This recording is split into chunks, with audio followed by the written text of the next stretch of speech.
Fala, meu povo. Aula de agora sobre campos, pampas ou pradarias. São 3 nomes para o mesmo bioma localizado no território brasileiro, no extremo sul do Rio Grande do Sul, que é um bioma transfronteiriço indo para a Argentina e para o Uruguai, também chamado de campos, pampas ou pradarias. Em termos de área ocupada por um bioma, é o menor bioma do território brasileiro. Pega apenas o estado do Rio Grande do Sul e mesmo assim a parte sul do Rio Grande do Sul, beleza? Ele está localizado numa região de relevo, chamado de relevo de coxilha gaúcha. Olha que nome interessante. Coxilha gaúcha é o nome do relevo no qual a região dos pampas, campos ou pradarias se localiza, relevo de coxilha gaúcha, que são pequenas elevações bem aplainadas, bem suaves ondulações, marcando essa região chamada de coxilha gaúcha.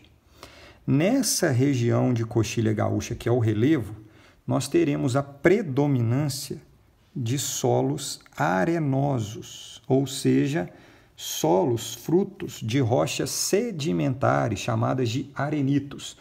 Então, são solos com sedimentos muito soltos, pouquíssimo consolidados, com grande facilidade para serem erodidos, transportados. Nesse ambiente extremamente aplainado, que vocês acabaram de ver as imagens, o que é uma coxilha gaúcha, nós teremos a predominância da vegetação herbácea, que é a vegetação rasteira, vegetação superficial. Na região das coxilhas gaúchas, dos campos, pampas ou pradarias, essa vegetação herbácea, associada a um relevo extremamente plano, acaba sendo conhecida, essa associação, como a pastagem natural. Então, é uma região de pastagem natural, a região dos campos, pampas ou pradarias, dominada por um relevo de coxilhas gaúchas com vegetação herbácea. Sendo assim, vocês já deduzem que essa região vai ser caracterizada ao longo da sua história pela atividade econômica da pecuária, beleza? Próximo aos rios, a região de rio, onde tem maior disponibilidade hídrica, acontece um desenvolvimento de vegetação arbórea. É uma exceção dentro desse bioma onde predomina a vegetação herbácea, que nós daremos o nome dessa vegetação arbórea, grande porte, ao longo de cursos d'água, de mata ciliar e de mata galeria. Valendo aqui uma observação: apenas 2 biomas brasileiros são dominados por mata ciliar e por mata galeria, ou seja, tem a ocorrência de mata galeria e de mata ciliar.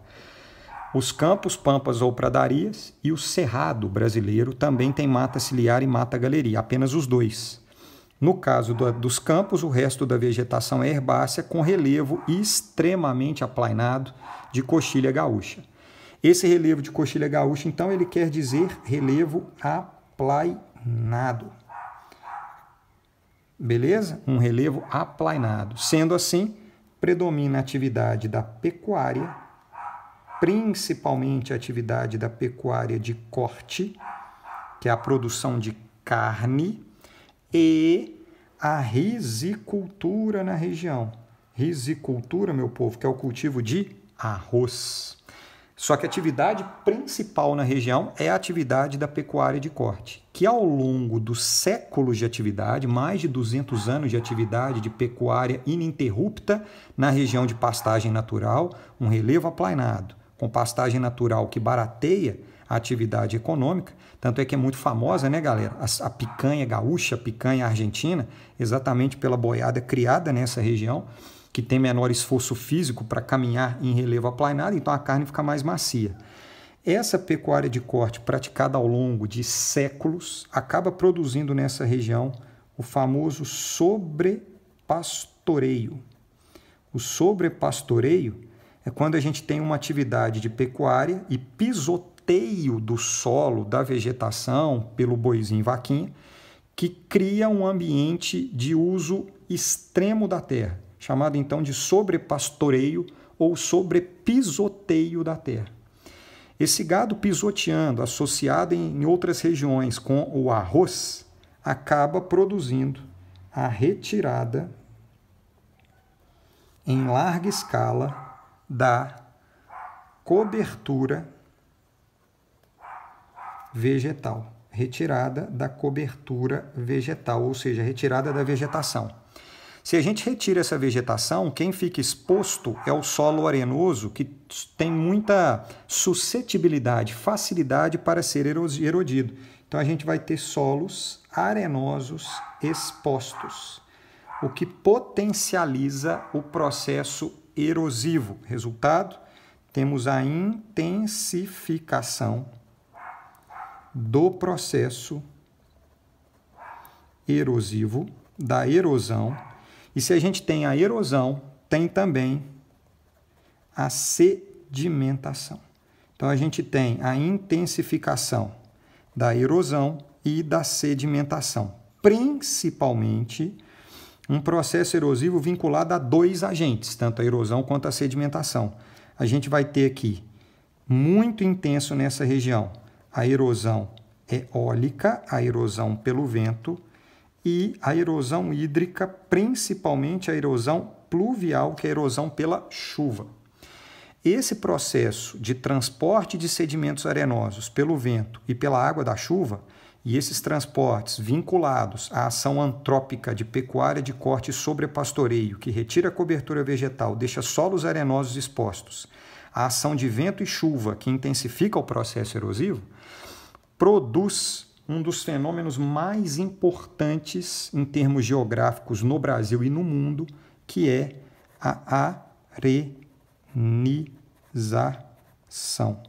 Marquem esse nome aí com muito carinho, que é o processo de arenização. Ô Bruno, o que é a tal arenização? É a formação de grandes depósitos de sedimentos arenosos em grandes extensões, extensos, depósitos arenosos extensos, reduzindo a fertilidade do solo. Guarda isso, pessoal. A arenização é um processo de formação de depósitos arenosos que modifica as características do solo. Então, a arenização é um fenômeno vinculado às características do solo. Nesse caso aqui, um fenômeno produto de ação antrópica. Existe uma outra região que sofre arenização no Brasil também, que é um processo muito parecido com a do sul do Brasil, só que está mais vinculado a fenômenos naturais, que é a região do Tocantins, especialmente o Parque do Jalapão, que tem grandes depósitos de areal, grandes regiões arenizadas também em função de erosão e deposição. Não tem muito a ver com a ação antrópica no caso do Tocantins, do Jalapão, mas no final o processo é o mesmo, que é a arenização. Essa arenização, cuidado para os vestibulares com isso, ela cria no ambiente a aparência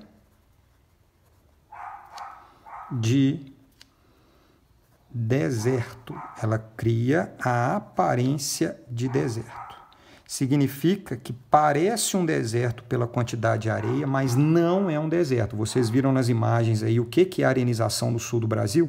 Parece um ambiente desértico pela quantidade de areia, mas não é um deserto, porque a arenização é um fenômeno que muda as características do solo. Para ser deserto, a gente tem que ter a mudança das características do clima. Por isso ele dá a aparência de deserto, mas não forma um deserto no fenômeno de arenização. As chuvas continuam mantendo os mesmos padrões. Por isso, cuidado para os vestibulares. A arenização é diferente de desertificação. Beleza? A desertificação é um fenômeno vinculado às características do clima. A desertificação ela é caracterizada pela redução da quantidade de chuvas em um determinado ambiente. Acontece no Brasil, no Nordeste, no sertão nordestino. A única área de desertificação do Brasil é o sertão. A arenização é um fenômeno vinculado às mudanças das características do solo, no caso do sul do Brasil, dos pampas, campos ou pradarias, em função da ação antrópica de pecuária de corte exagerado, um sobrepastoreio, que aumenta o processo erosivo, cria a aparência de deserto em função dos depósitos arenosos extensos que vocês viram. Não confundam a arenização com desertificação. Beleza? Grande abraço.